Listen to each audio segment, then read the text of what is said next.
Welcome to the Cheating Channel. We hope you enjoy today's story. I was home alone, feeling sorry for myself, struggling to cope with my forced idleness. It was time to change tactics, from trying to get my job back to restoring my reputation. You see, 6 weeks ago I was a project manager. Once I described my job to my wife as if I was juggling 500 balls at once, trying to make them all hit the ground at the same time. After 20 years, I finally landed in some larger projects and earned more money. But after paying for my children's college education and due to my wife's extravagant lifestyle, the money would have been enough only if I didn't want to die of old age at work. We didn't have much money in the bank, and the lack of income made the situation grim. Yes, I felt sorry for myself. The last project fell apart when the main subcontracting company went bankrupt. I had a friend still working at the company who obtained the minutes of the board meeting where I had convinced them not to go for the cheapest bidder. But it didn't help. If it came down to me or them, the board should have pressured the minutes secretary to verify their decision. I was home alone because my wife Sandra, to whom I've been married for 20 years, had gone to her sister's for the 5th Friday in a row. She asked me if I wanted to go, but as usual I refused. Why should I help her sister plan her 15th anniversary? Sure, her sister is fine, but I can't stand that arrogant jerk, her husband. He owns a small but successful manufacturing company that he started with his wife's inheritance. Damn, if he mentioned one more time that it was worth $12 million, I would choke that little toad. My self-imposed exile was interrupted by a doorbell at 21:10. After 3 bourbons, I was slightly befuddled when I opened the door. It was my wife, or so I thought, had she looked 10 years younger. I smiled when I realized it was Linda, Sandra's younger sister. Now it was obvious, slightly shorter, a bit prettier, and with significantly larger breasts. I greeted her and offered coffee or tea. We chatted briefly. What's going on, Linda? I thought Sandra went to you and Neil to plan your anniversary? I didn't miss the fleeting embarrassment in Linda's expression. Our anniversary was 4 weeks ago, Dave. Now it was my turn to be embarrassed. Bourbon has many good uses, but enhancing mental sharpness isn't one of them. Instead of making a fool of myself, I kept silent. Linda clearly had something on her mind. Listen, I know you wouldn't want us to remind you, I suppose. I understand it might be awkward for you, but I just wanted to personally thank you for the gift you and Sandra gave. It was the most generous and thoughtful gift I could imagine, and we are very grateful. I filed my previous thoughts under slightly puzzling. Now I was completely thrown off. Linda, what are you talking about? Well, if you want to play a denial, I can play along. I'm not entirely sure what Sandra told you. Damn, it's a bit embarrassing. She paused to compose herself, clearly unprepared for my reaction. I'm sure Sandra told you. I am frigid. I never liked sex. Of course, I fulfill my marital duties to Neil once a week if necessary, but I hate it. That's why, as Neil says, all the romance has gone from our marriage, and he must be right. We haven't gone out together for an eternity. Moreover, we couldn't conceive a child. Honestly, it's fortunate we've come this far. That's why your gift with Sandra meant so much to Neil and me. I just wanted to thank you personally. I really envy you, Dave. You must have a really strong marriage if you trust Linda so much. I don't know if she caught my utterly stunned expression, but even if she did, it didn't stop her from kissing me on the lips. Thank you, Dave. You're a gem. What the hell is going on? Linda? Where is Sandra? What? She's on a date with Neil, silly. My suddenly shocked look full of painful anger must have finally reached the smiling bride. I repeat, Linda, what the hell is happening? Well, Sandra said it was your idea. You're in her gift for our anniversary. 10 dates with Neil over 10 weeks. Neil gets 10 weeks of romance, and I get 10 weeks without advances. Sandra said you agreed it would spice up your faltering sex life. Knowing she was on a date with another man would trigger your competitive instinct. Judging by what she told me, you've been doing well with her in the bedroom for the past 4 weeks, you know. She stopped. I don't know what expression I had on my face, but it was enough for Linda to see that something was clearly wrong. Finally, I regained my mental capacity to hiss and whisper. Sandra and I haven't made love for more than 6 weeks. Are you saying she's on a date now? That bastard. They might have booked a hotel while we were talking. No, dummy. I always insist they come back to our house for sex. What, you mean they've already done it? Yes, they had sex after their first date. Of course, Dave, you knew that was the agreement, right? Please tell me you knew. They say a picture paints 1,000 words. From this picture, I walked to the nearest wall and punched a hole in the drywall. Linda was shocked but composed herself while I nursed my hand. Damn, Dave, I can't believe Sandra is playing me and Neil like this. You really had no idea, did you? Her eyes suddenly hardened. We have to stop her. I was several steps ahead of her. I was dialing the number on my phone. Sandra answered on the 6th ring, panting. You cheating scum. Get home now so we can sort this out. Linda told me all about what you've been doing. I can't, Dave. I'm a bit busy right now. Yeah, you're in the very act of destroying our marriage. You've been whining since the kids left home for me to let you stray. Well, the answer was no then, and it's still a damn no. Just because you found a good way to justify it to yourself doesn't make it right. No, Dave, listen. I'm sorry you had to find out this way, but I made a promise to Neil and Linda, and you always told me I should keep my promises. In 5 weeks it will all be over and we can return to normal life. If it's a problem, maybe I can ask them if they can release me from my obligation, but it will depend on them. I can't believe this at all. Go home right now. No, Dave, a promise is a promise. Besides, you don't own me, so I can do what I like. Then the call ended. Hurry! Linda, we must get to your house. I must stop this mess. Drive, I've had too much to drink. By the time we arrived, the house was empty. Signs of a hasty departure were everywhere. Linda looked almost as despondent as I did. I have an idea. I'll call Neil and tell him what she's up to. He won't continue if he knows you disapprove. Both their phones went straight to voicemail for the next several hours. Around 2 a.m., I went home. Linda was as devastated as I was, complicit in the betrayal. I made her promise to tell her husband that he doesn't have my blessing to sleep with my wife and to make it clear she's withdrawing her blessing. The deal was definitely off. By Sunday noon, neither Linda nor I had heard from our spouses. They also didn't answer calls. This gave me enough time to reflect. What else could I have done? Sleep was out of the question. When did our marriage start to decline? As far as I knew, we had a normal, healthy relationship. Nothing indicated that we were heading towards the crash site of this train. By Sunday afternoon, I realized that waiting at home like a petitioner made me feel powerless. I packed a few suitcases and moved to a motel. I hadn't heard from anyone until Linda called at noon on Monday. Dave, Neil came back last night. I asked him where he had been, and he said that after you called Sandra on Friday evening, they moved to a motel. Dave, Neil heard everything when you called. He already knew that you weren't aware of this plan. I asked him why he did it, and he said. She paused and sobbed for a while. He said that I was so lifeless that he wouldn't pass up the chance to get with someone like Sandra. Oh, Dave, it was so hurtful. I made him promise to stop seeing Sandra. I recorded the conversation on my phone, in case you don't believe me. Of course, I believe you, Linda. Keep the recording anyway, it might come in handy. I also went to see Sandra today. She was vile too. She said that if I were the right kind of woman, I could keep my husband in check. That which has always mocked me. I asked her if she had talked to you, and she said she would wait until you stopped freaking out and crawled back home. Dave, she's planning to deceive you. I'm so upset and confused by all this. I don't know what to do. Don't do anything, Linda. Tomorrow I'm going to a lawyer. Maybe then things will become clearer. Well, I must say, visiting the lawyer was not uplifting. Sandra will get half of everything we have. The only gem I got from him came at the very end. At first, I didn't understand what he was trying to say. He explained that the only time he saw a guy come out better in a situation like mine was when the husband had some spicy videos with which he could threaten his wife. Then he asked, rather suggestively, if Sandra's parents were still alive and if they went to church at all, while raising his eyebrows and looking at me. What a guy. On Wednesday, I sneaked into my old house and installed cameras in the bedroom and living room. They transmitted everything to a hard drive I hid in the basement. According to the seller, I only needed to change the batteries and download the hard drive every 4 to 5 days, depending on usage. That night, Sandra finally deigned to send me a message asking when I would return home.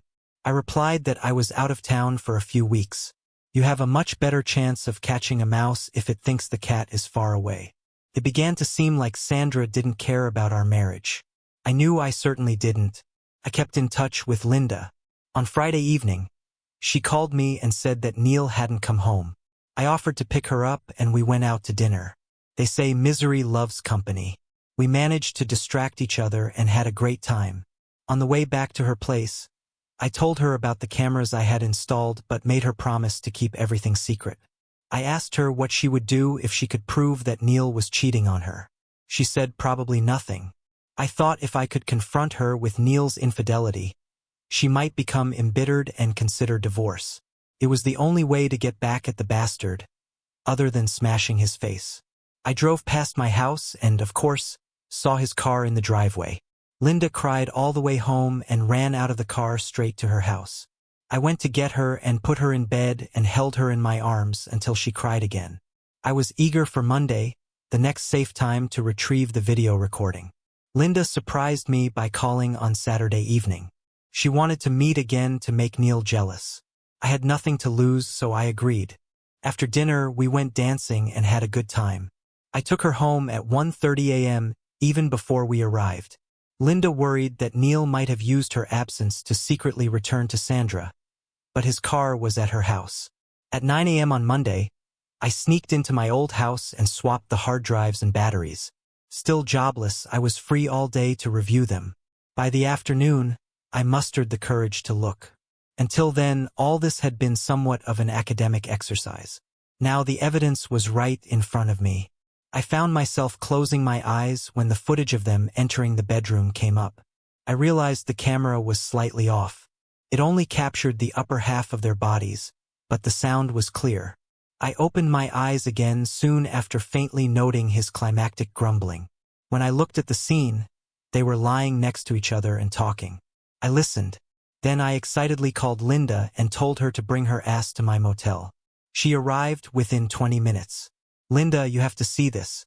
Linda grabbed a bottle of wine from the minibar, and I turned on my laptop and started the playback. I started when Sandra and Neil began their post-coital conversation. When are you going to get my little sister served with the papers, Neil? It would be great if we could have a spring wedding. My lawyer was going to file on Monday and serve her Tuesday or Wednesday. Darling, I don't want to wait too long. If she can get evidence earlier, I'll screw up this whole prenup thing. Don't you feel sorry for that naive fool? No, just regret staying with the frigid fool for so long. You know what it's like trying to stay aroused when the other person just lies there and looks like they hate every moment of it. Sandra gave a strange smile but said nothing. What about you, Sandy? Do you feel anything for Dave? I wish you hadn't asked that. Yes, I feel bad. He was a great husband and father and he's good in bed. But it's time for a change. He's not succeeding where you have, honey. To hell with him, to hell with them both. Linda was devastated. I hugged her and stopped her as she poured a third glass of wine. She cried for a long time. I knew how she felt. I was there 10 days ago. Finally, she calmed down. Linda, what's this prenup that Neil mentioned? Oh, Dad made us sign it before we got married. What's in it, Linda? It was Dad's attempt to protect my inheritance. If Neil cheats, I get everything. I think there's a copy at home. Linda, do you realize what this all means? What, Dave? This means that either tomorrow or the next day, you'll be served with divorce papers due to irreconcilable differences. He'll ask for half of the house, half of the bank accounts, and half of the company. How much money do you have in the bank? Last time I checked, it was almost $2 million. Wow. How badly do you want to ruin his life? Linda? As much as I can, Dave. What can you do? Well, it seems to me that if you file for divorce citing marital infidelity using my video as evidence, he'll walk away with just his shirt, and you'll become a very wealthy divorcee with a huge bank account, a beautiful home, and a $12 million company. Do you want to do this, Linda? With a smile whiter than a used car salesman's, Linda laughed. Isn't it obvious? Marry me, darling, marry me. Knowing me for so long. She got the joke and laughed again. We hugged once more before getting serious again. Linda asked, "Are you sure the video is good enough? Have you watched it all?" After admitting I closed my eyes during the indecent parts, Linda insisted we watch it all together. She held my hand to help me get through it. As the sexual parts began, it was like a brainwash. It showed my dear wife and Neil getting undressed. With no attempt at foreplay, Neil and Sandra had sex. The quality was good enough to see her displeased, frowning look. 43-year-old women need some warm-up. Ungraciously, he just started having sex. Sandra made all the right noises, but her face remained neutral. I almost choked when, after about a minute and a half, she actually looked at her watch behind his back. I paused the video. Linda, is this typical behavior for Neil? Yep. I assume you were a virgin when you got married. Am I right? Of course I was, Dave. Risking this being too personal, Lynn, how long is Neil, his thing? About this, Dave, she said, showing with her thumb and forefinger. No, I mean when it's hard, Linda. It's like this one hard, Dave. I couldn't stop laughing. Well, Lynn, I think I've solved another one of your problems. No foreplay with his technique, and with such a small package, it's no wonder you don't enjoy sex. You see, Linda, I don't think you're frigid at all. That would be fantastic, Dave. Can I go to a doctor and have some tests done or something? I stood up and hugged her. I whispered in her ear, let Dr. Dave see what he can find. Linda's moans started 30 seconds after I began kissing her neck. They only stopped after 45 minutes, when the screams began. 45 minutes that included undressing and caressing every part of her magnificent body. She was still a bit nervous when I kissed her, but that soon changed. After her first climax, I tried to go further, but she had never experienced anything like it. With her hands, she insistently kept my head there for the second round. When she fell asleep, exhausted but satisfied, I slipped out to prepare some snacks. When I returned, Linda was just coming out of the shower. She looked very nervous. This soon passed when I kissed her deeply and for a very long time. This time, I resisted her hands pushing my head and made love to her as it should be. I don't claim to be a Casanova with immense talent, but she seemed to have no complaints. We spent the rest of the day and night kissing, making love and talking. The next day, Linda requested and secured an emergency meeting with her lawyer. Armed with my video and 2 statements, he began the case. The rest of the day and night, Linda and I played Scrabble. Honestly, guys, what did you think we were doing? Linda was on a mission to make up for lost time.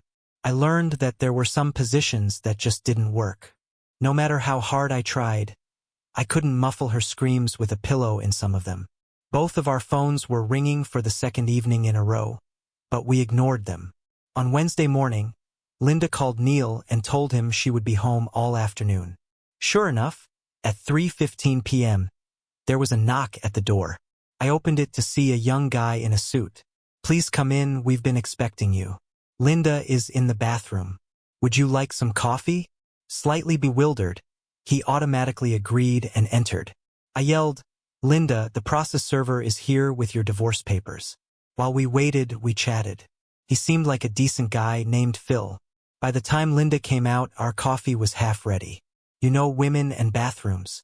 She approached Phil. Yes. I'm Linda Winters. You have something I want. After Phil did his official bit, we chatted for a while longer. Turns out it was a crappy job, but well paid. He declined a second cup and thanked us for such a unique experience. Strange but pleasant, Linda got one of his business cards. Resisting the urge to laugh, we left the sealed envelope on the table as we headed back to the motel. I waited for Sandra to return home from work in the evening. I took the opportunity to swap out the hard drive and batteries. I cut off her half-hearted apologies and immediately started showing the edited highlights of her home video. She reacted furiously when I said that when she hands me the divorce papers, they'd better be damn generous or the video goes public. She threw me out. Her cautious plan had derailed and crashed into the ravine. The next day, Linda, I, and our new friend Phil waited for Neil when he returned home. Phil enjoyed it too. I stayed while Neil packed his things, always positioning myself between him and Linda. I wanted him to try something and he knew it. 65 minutes later, he was gone. 35 minutes later, all the locks were changed. The bank and business accounts had already been frozen. Answering Sandra's call at 9 p.m., I was puzzled by her friendly tone. She said she just wanted to apologize in person for the terrible way she had ended our marriage. For old time's sake, I went to the house. There was no answer to my knock, so I tried the door. It was unlocked. I heard Sandra's passionate screams echoing up the stairs. Playing their game, I approached and peeked into our bedroom. Relieved, I felt nothing but contempt for what I saw. After half a minute, Sandra pretended to see me for the first time. "You didn't plan to miss this, did you, Dave? Don't worry about me. I've got a real man now who satisfies me. Don't worry, dear." Ignoring the curses and flying objects, I quickly retreated, wondering what all this was about. The next day, my first task at the new job was to fire my predecessor.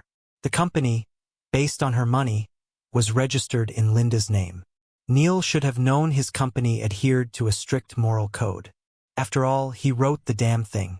Knowing nothing about manufacturing, I spent the morning talking with the senior staff and appointing an interim manager. I received their full support. I had just finished the essentials when I was arrested, apparently for assaulting Sandra Brown and Neil Winters. I had to admire the strategy. It explained the purpose of the previous night. It was somewhat awkward. At the police station, I was viewed as a wife-beater. That same day, I posted bail using almost all the savings I had left in the bank. I was a bit surprised Sandra hadn't drained it yet. The next day, I received a restraining order against Sandra, Neil, and my old house. It was valid for 6 months. I moved in with Linda while the lawyers handled their business. The sex was fantastic. Linda had a mission to make up for lost time. Maintaining outward calm, I endured the shame of extramarital sex. We were not interested in what the exes were doing, although we heard they were no longer together. Sandra might have settled for a small tool for a rich man, but not for a poor one. 3 months later, Linda's divorce and the civil case came up. Neil didn't try to fight the divorce but, of course, fought the infidelity charge with all his might. He tried to claim that since the sex between him and Sandra was with Linda's full consent, it wasn't adultery. He and Sandra testified to this. Naturally, I testified for Linda, stating that we both asked them to stop when I found out, and Linda discovered I was unwilling to participate. I can't express how proud I was of Linda that day. She managed to reveal the whole story of her apparent frigidity, and then discovered it was all due to Neil's tiny equipment and selfish technique, with her head held high. The press gallery, always fascinated by a sex scandal, reveled in it. The recording made by Linda, where she begged Neil to end his affair, tipped the scales and his plea was tossed aside. Crushed and with his manhood destroyed, Neil left town. For another 3 months, we saw neither Neil nor Sandra. Sandra gave me a spiteful smile from the witness stand during my trial. She was very convincing, tearfully describing how I found her in bed with Neil. She knew she was wrong but definitely did not deserve to be beaten. The judge scolded me when I applauded her performance at the end. Neil was somewhat less convincing as he described how he couldn't measure up to my size and fury when I caught him with my wife. This time I respected the judge and refrained from applauding. The prosecution lawyer tried to object when my lawyer presented the recording from the hidden camera in the living room as evidence, explaining why it had not been submitted during the investigation. My lawyer apologized to the judge and explained that I couldn't retrieve the hard drive until the day before because the restraining order was still in effect. In reality, Linda had taken it 2 days after my arrest, but my lawyer was unaware of this. I watched Sandra's and Neil's faces as they watched the unfolding drama. This time I had positioned the camera correctly. It clearly showed them plotting at the kitchen table after I left. They were smart enough to remove the bedroom camera, but I didn't know if they thought to look elsewhere and had missed this one. After a prolonged silent discussion in the courtroom, we saw Neil wrap a towel around his hand and knock Sandra to the floor.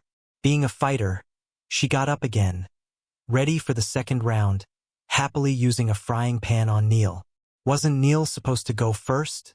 The courtroom erupted, so I strained to hear my case being dismissed and the judge ordering the bailiff to arrest them. There are 2 crimes judges hate: contempt of court and perjury. They work hard for their positions, and calling a trial into question for these crimes is contempt in itself. Of course, I could have provided the video earlier and charged them with conspiracy to pervert the course of justice or making false statements, but I didn't. Both Linda and I agreed that their pitiful and contemptible behavior toward us deserved our best response. By the time I cleared my name with the waiting media, the police chief wanted a word. He apologized for my wrongful arrest. I immediately forgave him, and we spoke for a few minutes. As we finished, Sandra was released. She headed towards Linda with clear malicious intent. I stood between my ex-lover and my current love. Sandra, you wouldn't hit a pregnant woman, would you? Sandra stopped. Her face went through several shades of extreme upset. Then she just turned away before we could see her tears. 2 months later, I read in the newspaper that the happy couple received a minimal sentence for perjury, 12 months in jail. Well, time to start this divorce and sell this house. I thought Sandra was right. Her affair with Neil did awaken a competitive instinct in me. Unfortunately, it was not the instinct to win back my spouse through sex, but the baser instinct to kill and tear apart. 2 nights later, sweaty, Linda and I continued our ongoing discussion. We carried on our feverish activities in the bedroom as Linda insisted she needed to make up for 15 years of lost pleasure. By my calculations, she was only 8 years overdue. She insisted it was no less than 12. While I lay there stroking her rounded belly, we talked. Isn't it silly, dear? If only they had done everything properly, asked for a divorce first and then started their thing. Things would be different today. I think we would have been devastated, but they would be free and wealthy, enjoying all the sex they could handle. Something tells me Neil is getting all the sex he can handle now. They say Bubba can be quite insistent. Now shut up and let's try to catch up on those 12 years. 8 years, you insatiable woman. Yesterday. What would you like to do for our 15th anniversary, Dave? Nothing special. Absolutely nothing. Thank you for being with us and listening until the end. If you found it interesting, please subscribe, give us a like, and leave your comments.